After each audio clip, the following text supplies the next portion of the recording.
Grey divorce and financial disaster, a silent epidemic.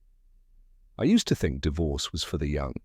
Impulsive decisions, messy custody battles, wild dating apps. But then I met John. He was 62. She left him after 35 years of marriage. What shocked me wasn't the divorce itself. It was what came after: bankruptcy, isolation, and the quiet unraveling of a life built on decades of trust. This is the hidden cost of grey divorce. And it's happening more than you think. Chapter 1, The Numbers Don't Lie. Grey divorce is booming. The numbers were stark, like a cold slap across the face. In 1990, only 1 in 10 divorces involved people over the age of 50. Today, it's 1 in 3. While divorce rates for younger couples have been steadily declining, for those with silver hair and decades of shared history, the trend is moving in the opposite direction. They call it grey divorce, a term that sounds soft, almost poetic, but carries a brutal edge. For those over 50, the financial fallout is catastrophic. Retirement savings, carefully nurtured over decades, are sliced in half. Social security benefits, already stretched thin, take a hit. Healthcare costs, which climb relentlessly with age, become a solitary burden. Women especially face a grim reality: a 45% drop in their standard of living post-divorce, compared to 21% for men.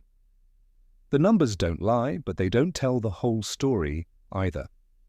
Chapter 2. Meet John and Linda. A story of quiet collapse. John and Linda Harper were the couple everyone envied. Married for 35 years, they had 3 grown children, a paid-off mortgage, and a small RV they'd dreamed of taking cross-country. They'd retired early, John from his job as a high school principal, Linda from her part-time work as a librarian. Their life wasn't flashy, but it was solid, built on years of shared sacrifice and quiet routines. From the outside, they had it all, but inside, the cracks had been forming for years. The romance had fizzled out a decade ago, replaced by polite silences and separate hobbies.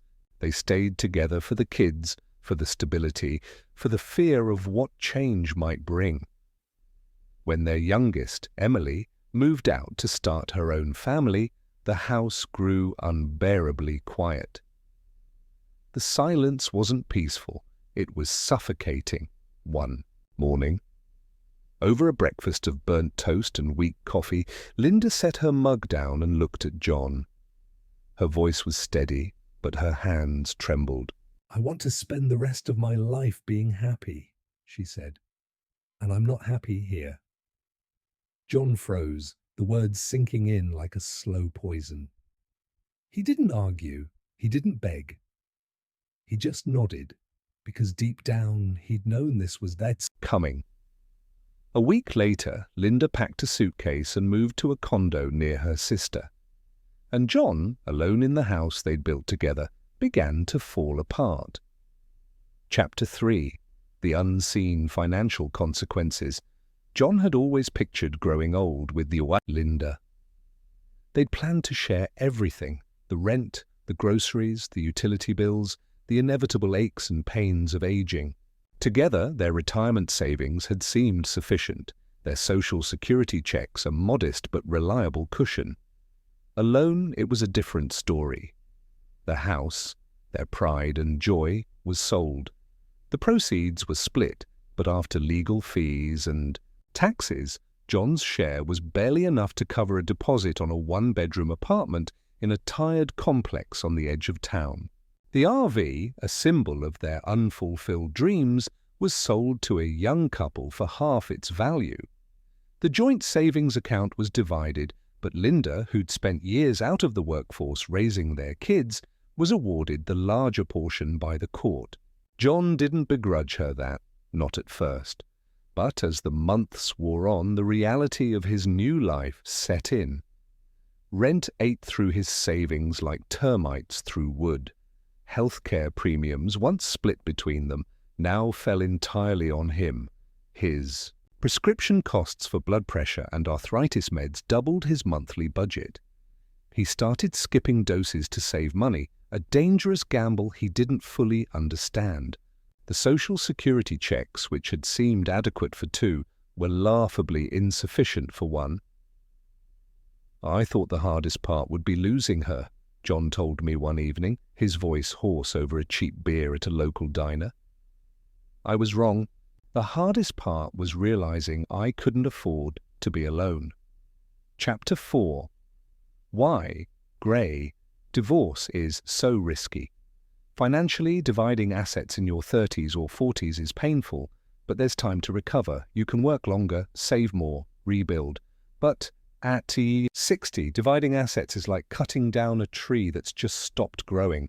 There's no time for it to regrow.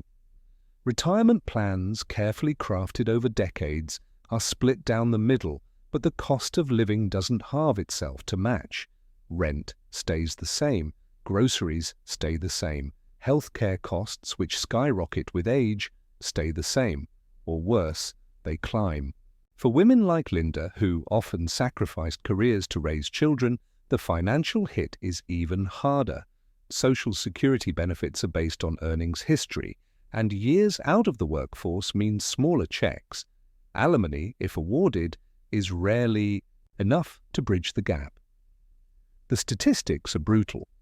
Women over 50 who divorce see their standard of living plummet by 45%. Men fare better, with a 21% drop, but better is relative.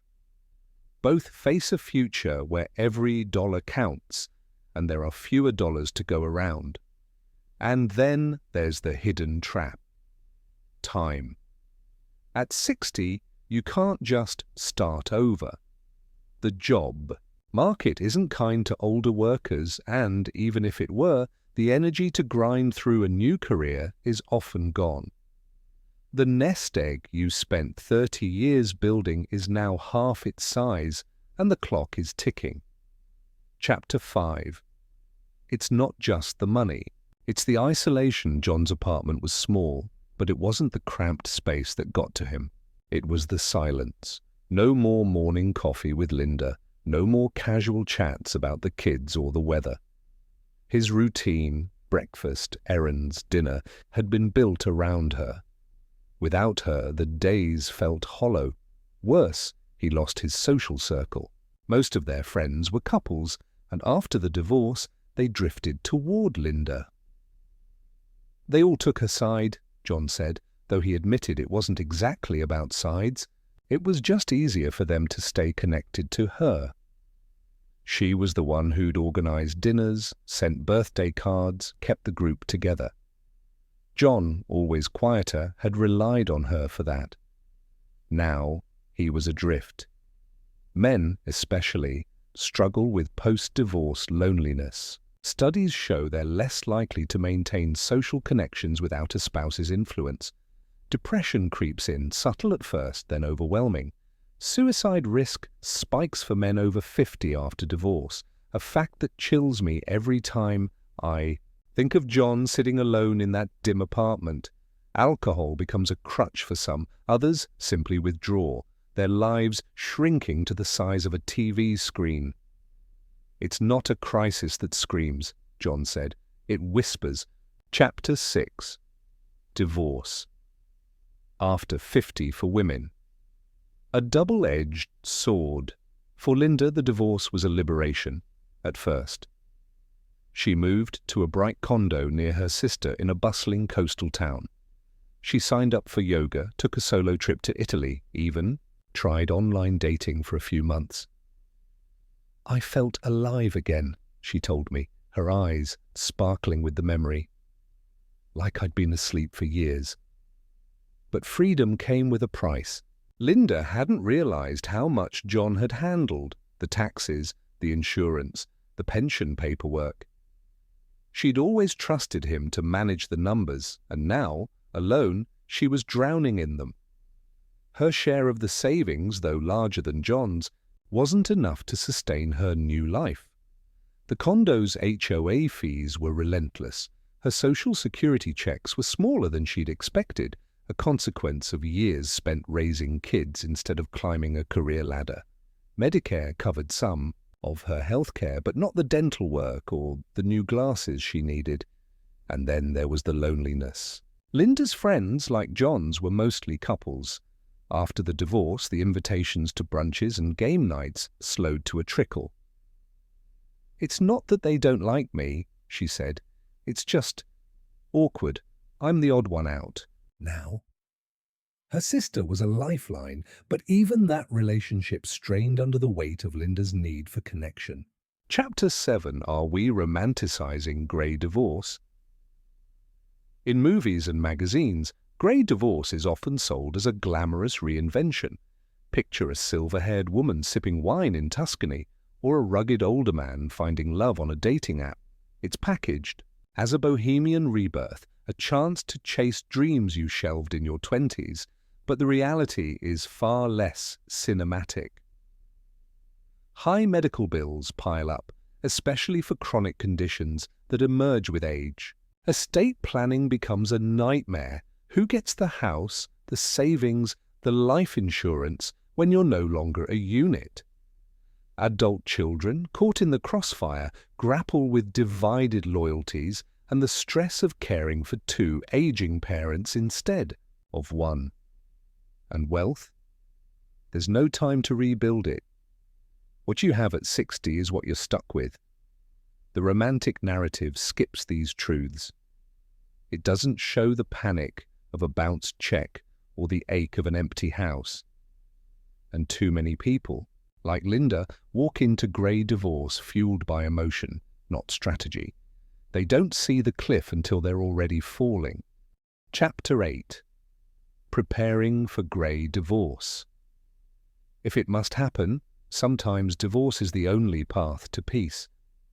But if you're over 50, you can't just pack a bag and hope for the best. You need a plan, a survival plan. First, find a financial advisor who specializes in grey divorce. They'll help you untangle your assets, pensions, IRAs, 401ks, home equity, life insurance.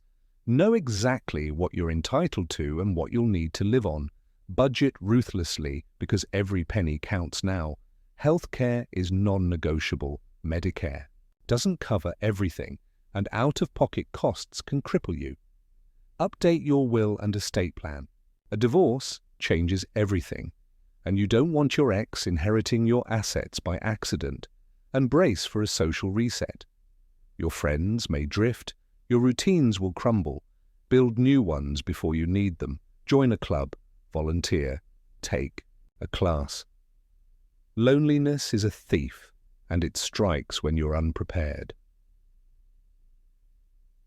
Chapter 9. The children aren't too old to care. John and Linda thought their kids, Mark, Sarah, and Emily, would be fine.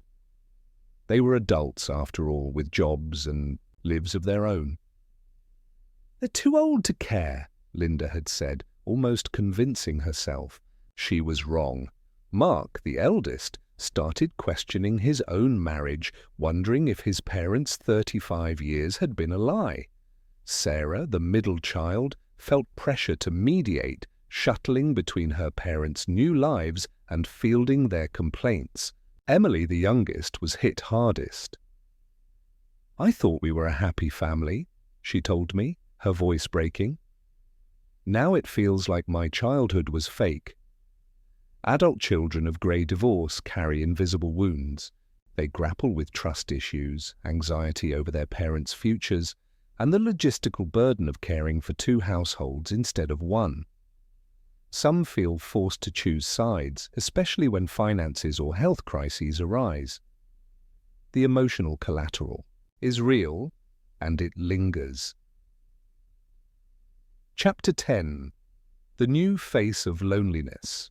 John found a sliver of purpose volunteering at a senior centre. He helped with bingo nights, fixed wobbly chairs, listened to stories from people who reminded him of himself. It wasn't much, but it was something. His apartment was still too quiet, his bank account still too thin, but he was rebuilding, inch by inch, Linda started a blog about late-life dating, pouring her wit and vulnerability into posts that resonated with women like her. She made a few online friends, even met a kind widower for coffee once. It didn't go anywhere, but it was a start.